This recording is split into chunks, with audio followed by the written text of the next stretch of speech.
Wie kan jy nog in binnelande vertrou wanneer geheime, skuldgevoelens en groot verrassings die week oorheers?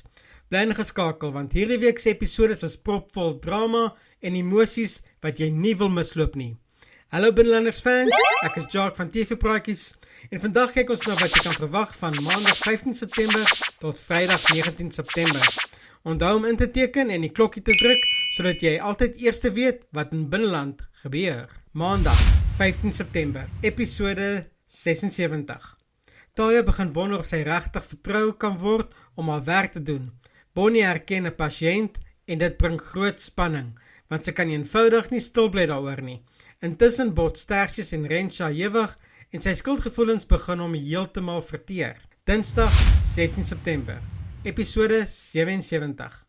Nicolette raak toenemend bekommerd oor Tertius se toestand. Louis en Naomi se groot oomblik breek aan wanneer hulle hul baba vir die heel eerste keer sien. 'n Toneel wat emosies hoog laat loop en Leroux se gewete begin swaar op hom druk. Woensdag 17 September, episode 78. Louis en Naomi word oorval met een verrassing na die ander. Tracy kry weer eens 'n terugslag en dit ruk almal. Intussen besluit Leroux dit is tyd om die waarheid te vertel en hy kom skoon by Talia.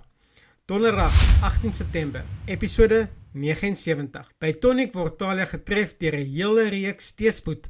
Tertius voel vasoortuig dat hy verantwoordelik is vir Tracy's ongeluk en Louis en Naomi se vasberadenheid groei. Hulle is bereid om vir hul baba te veg.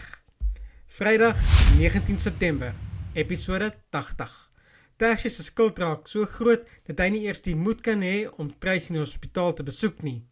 Jess en Pietro bring 'n ligter oomblik in die drama wanneer hulle Talia oortuig om speed dating 'n kans te gee.